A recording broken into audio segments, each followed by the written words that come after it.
sometimes thoughts get transmitted through your genes. So they actually get transmitted from another generation. It's a process called epigenetics. I mean, how do you expect to be able to deal with, at the time, Shaq in your face screaming at you over a call, and you're sleep deprived, which means you're likely to make more mistakes.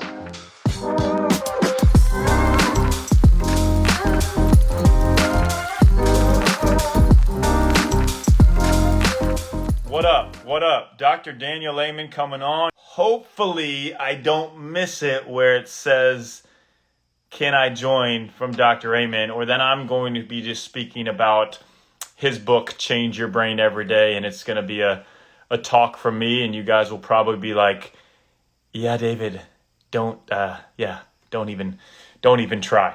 Anyways, how's everybody doing? Give me some, where are we all from? Where are we coming in from? Give me some cool, crazy cities, countries. I'm in California, where it just happens to be like the coldest, rainiest. There's Doc Amen. I think and he knows how to do these IGs. Dr. Amen, how you doing, man? Hey, David. I'm doing great. Are you in California, Florida? Ooh, yeah. So you're smart. When it gets cold and rainy in LA, you go to the other side of the country. Yeah. Yeah. Me too. I like it. Why pay taxes in California if it's going to rain? Okay. Dr. Amen, excited to ask you some questions. We had a lot of write-ins over the past 24 hours. I'm sure we'll get some more popping up down in the chat. If you see any really good ones that you want to jump on, go ahead. This is all about you and what we can provide for the audience. So, yeah, there's no crazy structure to this. And just so everybody knows, on this Instagram Live, we're also going to make a podcast. So if you don't get the opportunity to listen here, you're going to be able to listen at some point. All right, got some questions. Here we go.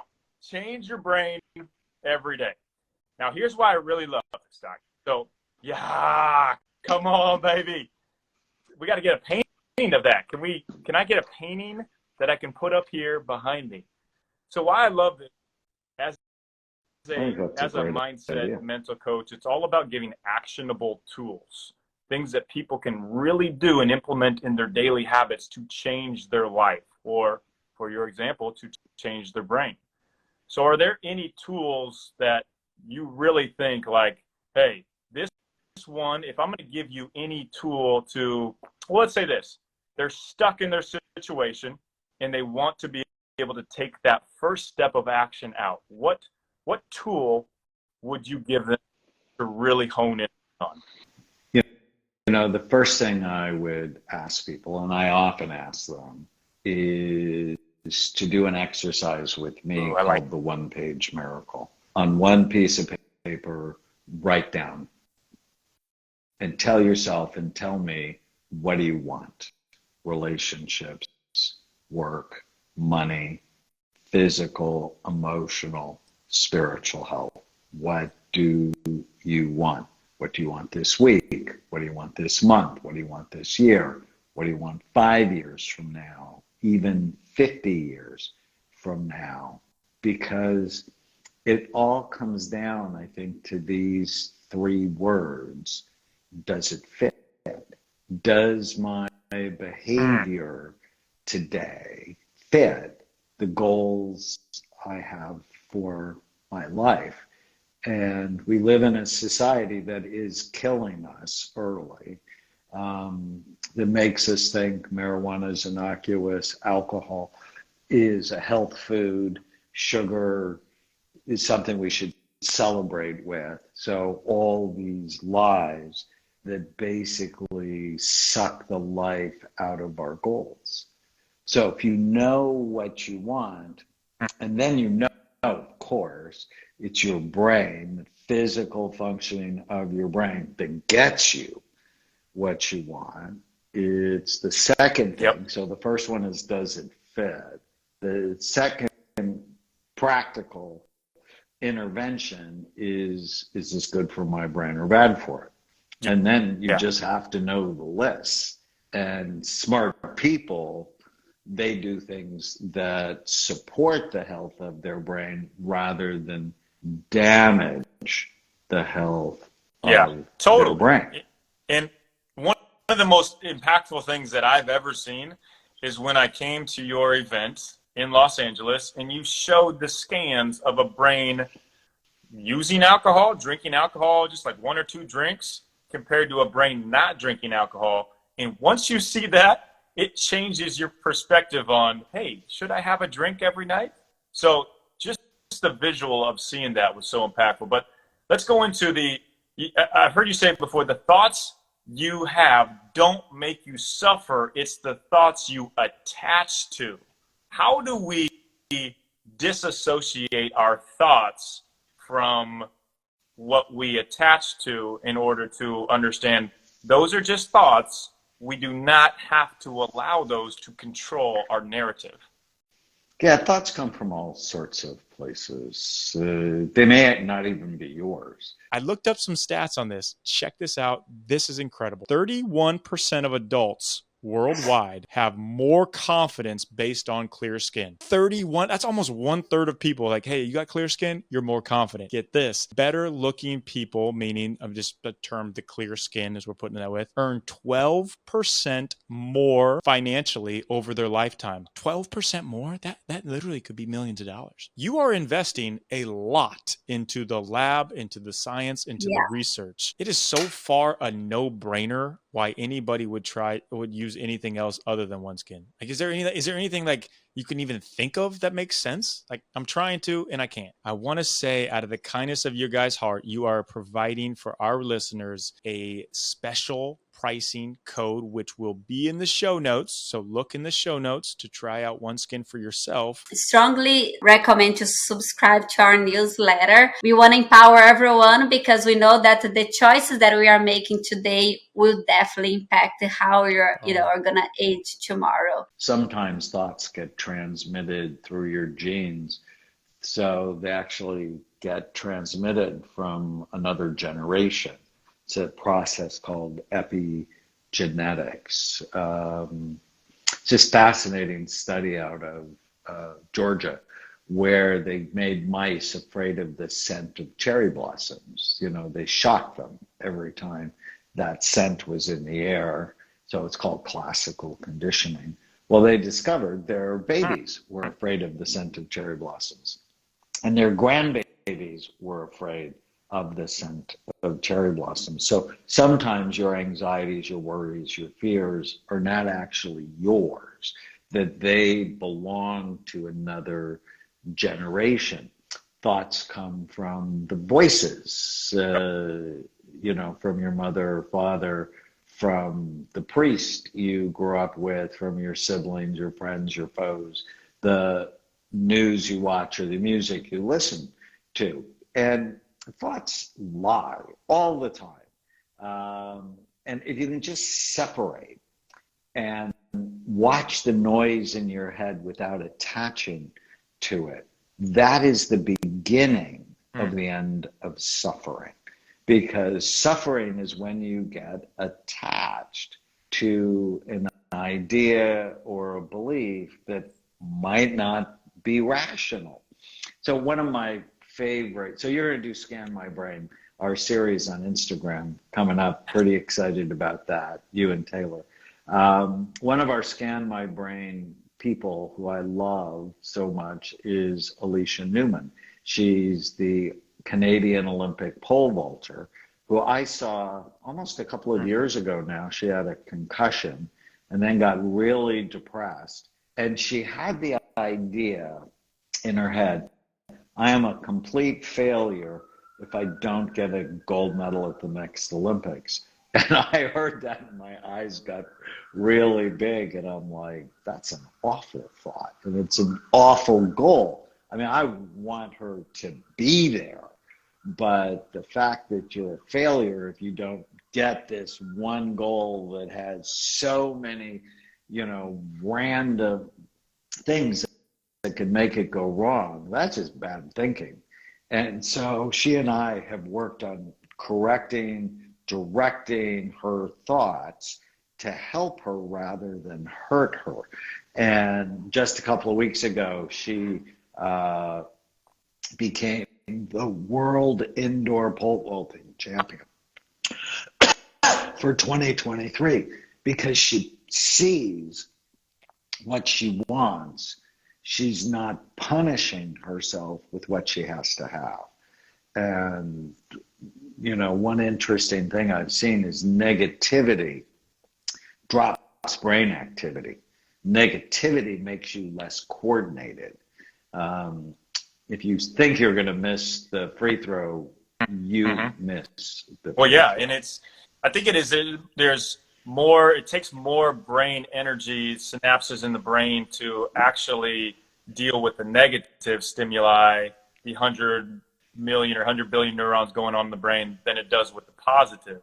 So essentially, when you have the negative thoughts, your brain is doing more work. Am I getting that right? I did a study and we looked at negative thoughts versus positive thoughts. And negative thoughts tended to deactivate really important areas of the brain. Negative thoughts dropped frontal lobe activity. So that's your brake, your brain's brake that stops you from saying stupid things. It deactivated left temporal lobe activity, and that's darkness. When I see damage there, often it goes with the dark thoughts, sometimes aggressive thoughts. And then it dropped cerebellar activity. And why is that important? Well, the cerebellum has more than half the brain's neurons, and it's involved in coordination, but also thought coordination, how quickly you can integrate new information. And at Alicia Newman's level or at some of the NBA players' level, most of what they're doing is not conscious. Most of what they're doing is subconscious. Yep. It's automatic, right? And negativity disrupts flow. It disrupts. In fact, I was sitting with Chris Riley at the Heat game earlier in the week, and they had a great first quarter. And then the great first half. And then the second half, they just were terrible. And I'm like, talk to me about momentum. Because I think when things start going bad, you just start making more.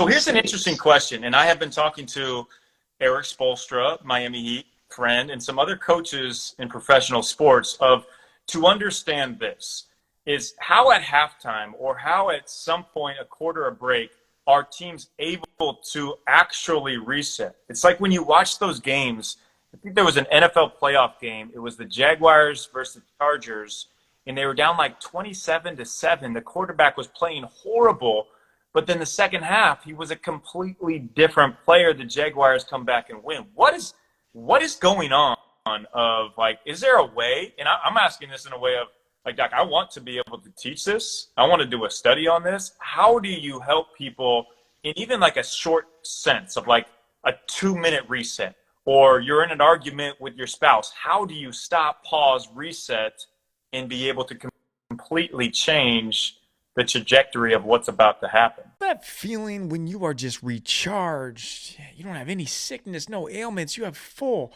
optimal energy, you are functioning at your highest level. You want to recreate that? Yeah, sure, you do, I do, we all do. And then you can times it by 10. What I'm about to tell you is going to blow your mind. So hold on here. This is real. Hyperbaric chamber. If you don't know what it is, look it up right now. Look up Eleve Health, ELEVE health.com. It's an oxygen miracle. What it is, HBOT, hyperbaric chamber. It's a simple and non-invasive therapy where you go into this.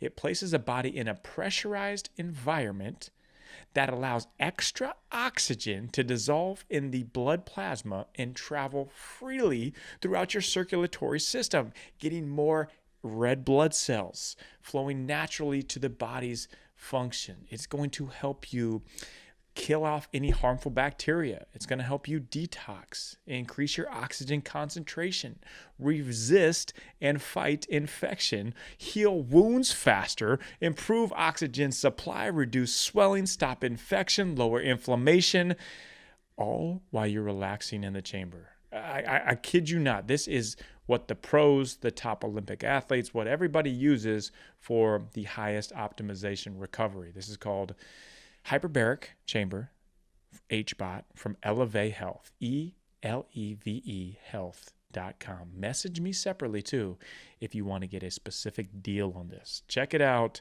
as you're a sports team, if you're an individual, if you're just somebody who loves optimization. It will be an absolute life changer for you. Well, when you're in an argument with your spouse, the most important thing is take a time out. I call it the bathroom technique. When you notice one or both of you are looping, I have to go to the bathroom, because nobody argues with you. And if it's really a bad situation, just take a big book. Or I guess now you can take your iPad or your phone. And it's that timeout. And in basketball, timeouts are so important. When you begin to see things going the wrong way, find a way to stop it and reset and visualize what you want rather than what you don't want. Because at a very high level, everybody's got skill. And so what it ends up being is mindset, because they've already done the physical things to be right. And then you also, one of the other things Alicia and I work on is no alcohol, because alcohol dumps good brain function. So no alcohol, the right diet, making sure your blood sugar is healthy when you're competing, and really getting your brain as healthy as it can be so you can soar. And I was just talking to Miley Cyrus earlier today, and it's public. I've been her doctor for 11 years, and getting rid of marijuana and alcohol was a massive part of her success. I went to her concert here in Miami New Year's Eve, and she was spectacular. And, and my question to her as part of the one-page miracle is, do you want to do this and have fun for a season, or do you want to do it for 30 years? And her godmother's Dolly Parton, who's done it for 50 years. And she goes, I want to do it like Dolly, but Miley's way of doing it. And it's part of why I wrote Change Your Brain Every Day. It's brain and mental health, like physical health, are daily practices. They are daily practices. And too often, after the game, we have to wind down, so we go have a big meal, and we have a lot of alcohol, and we don't get much sleep, and we take an early flight the next day. And it's everything that disrupts brain function. But if you start planning, I don't know if I told you, but I was a consultant to NBA referees for a year. And so I don't know if you know Bob Delaney, but I love Bob. And he and I spoke together, and he's like, hey, will you teach referees about brain health? And the first thing I noticed is they're all sleep deprived. I mean, how do you expect to be able to deal with, at the time, Shaq in your face screaming at you over a call, and you're sleep deprived, which means you're likely to make more mistakes. And that was isn't really it interesting? fun. Like they expect that from reps, just like they expect doctors to work 18-hour shifts or multiple 24-hour shifts and expect them to be on the top of their game if they are extremely sleep deprived. It's an interesting dynamic and narrative that the world has created, and also have been saying, hey, if you sleep, like, you're slacking. No, if you sleep, you're smart and you're going to be incredibly more efficient. It's funny. Like, I also think, to your point, is it's really cool to see, like, hey, Miley Cyrus struggles. So everybody can see, like, these big stars who we think have it all together have these struggles. And I know you wrote a book in 86 or 87, The Sabotage Factor. I think, yeah. Yeah. And I think that's so beautiful, because I think that the biggest thing that gets in people's way is themselves, and we become our own self-sabotagers. Are there any tools to decomplicate the complicated? Because I feel like people make it make life and decisions too stressful, too complicated, when at the end of the day, it's, if you get out of your own way, like not doing alcohol, not doing drugs, what you take out, you're probably going to be better off by just staying out of your own way. Yeah, no, I think no question. It starts with, what do you want? And, I've been a psychiatrist for 40 some years. And when I ask people that, most of them don't know. Yeah. Most of them have never sat quietly and said, this is what I want in my relationships, for my work, for my money, for my physical, emotional, spiritual health. So I think it starts with clarity. Your brain is such a powerful machine, but you got to tell it what you want. You got to visualize what you want. And then so how do I get what I want? What are the tiny steps? And it's like, well, what's the next step? I want to go to medical school. Yeah. Well, what's the next step? Well, it's to find out the requirements, and just find out the requirements. Then the next step, and then the next step. And happiness is not graduating from medical school. Happiness is walking the path with clarity and love. And if for some reason you don't get into medical school, it's like, oh, well, then what are my alternatives? And people become hopeless when they run out of options. And why do it? Relationships, work, money, physical, emotional, spiritual health, is because people get burned out when they're unbalanced, when it's too much about money, or too much about work, or too much about your body, or too much about relationships. It's, how do you stay balanced? And then the one thing, I got to scan Tony Robbins, and I love him. His work is so powerful. And we did a Facebook Live on this. I'm like, you teach the software program of success. Do these things and you'll be more successful. But what if their hardware's not working right? What if they had a concussion? What if they had Lyme? What if they have post-COVID? What if they have a head injury? And the first foundational step to success after clarity is brain health. You got to know what you want. And you have to have a brain that will get you there. So supercharging your brain will make a huge positive difference. I couldn't agree more. It is the foundation of everything that we do, is our brain. And like you brought to light when I heard you speak, it's the most overlooked organ that we have. It's the most sneaky organ that we have, overlooked, but the most important. And it's kind of mind-blowing that people don't scan it, that people don't take x-rays. They don't see how the hardware is working, because you can't implement iPhone next level software into a rotary phone. You just can't do it. Yeah. Someone's asking if we're in the Bay. We have a clinic in Walnut Creek, outside of San Francisco.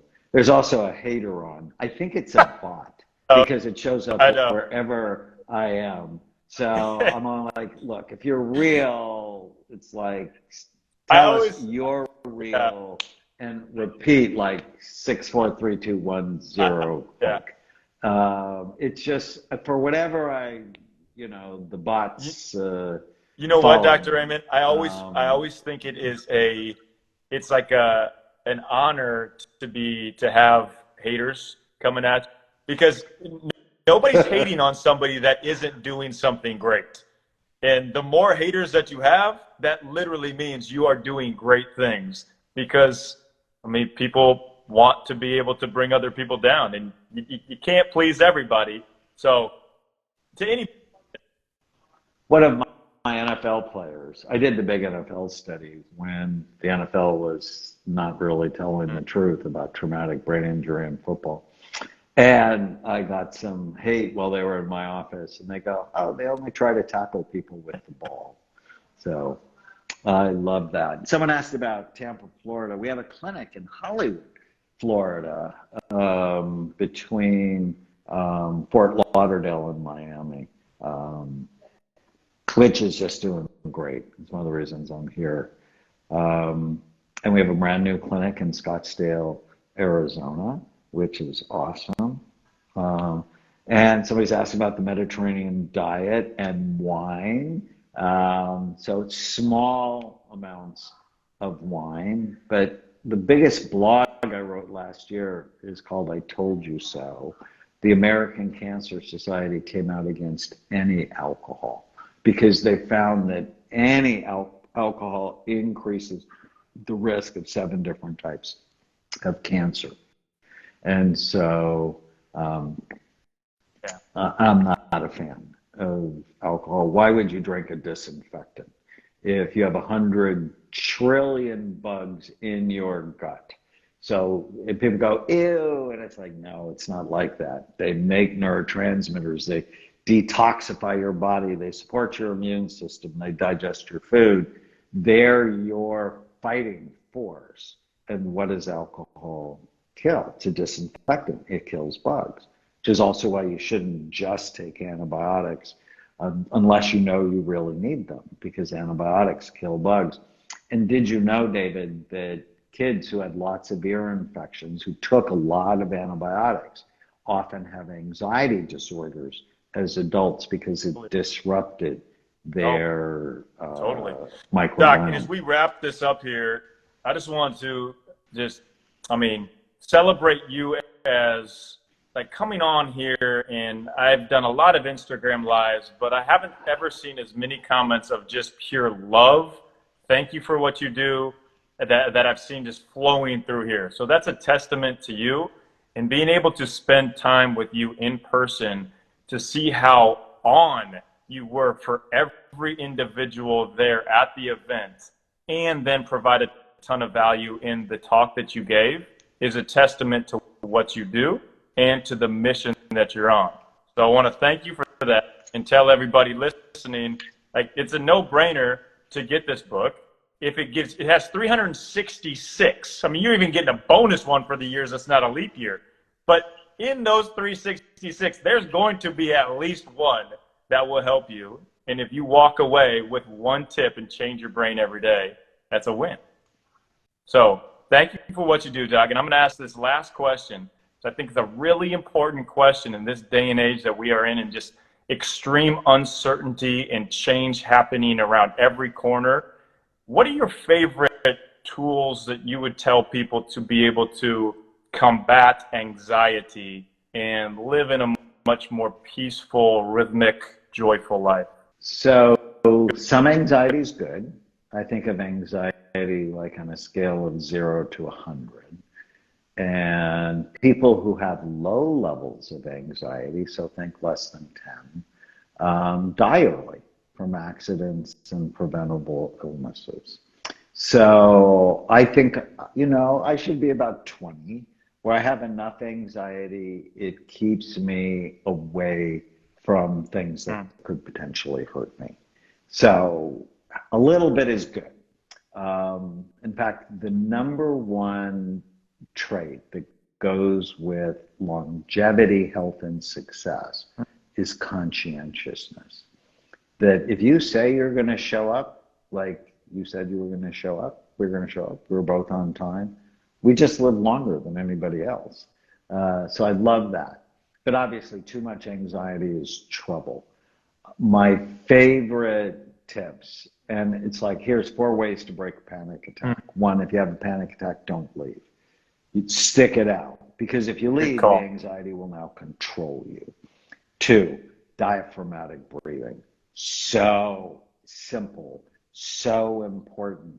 So diaphragmatic breathing just means let the energy of breathing go lower in your body. And if you just do 2 or 3 times a day, 4 15-second breaths. So it's a minute. So they're talking 4 minutes a day to manage your anxiety. 15 seconds, 4 seconds in, hold it for a second and a half, 8 seconds out. So twice as long to breathe out as you breathe in, hold it for a second and a half, 15 seconds. Repeat that 4 times. Do it 3 or 4 times throughout the day. It's just going to begin to lower your stress level. And then whenever you feel sad, mad, nervous, or out of control, write down what you're thinking. Just write it down and then go, is it true? And then if you're still anxious, I love magnesium and theanine and ashwagandha and GABA as just simple supplements to take the edge off. So good, Dr. Raymond. Thank you. Change your brain every day. Get it now, today. And what we both know, too, is the ultimate stress reliever. God is Jesus. So I'm staying connected, being in your purpose, in your power. And, you know, when I talked about killing the ants, the automatic negative thoughts, so many verses I like, but 3 quickly is John 8:32, know the truth will set you free. So when you have a thought, write it down and then just ask, is this true? Or Romans 12:2, be transformed by the renewing of your mind, and then you can test to see if it fits God's good, perfect, and pleasing will. So when you get a bad thought, it's like write it down and test the thought. Does this thought fit God's good, perfect, and pleasing will for your life? And most of the time, stressful thoughts do not.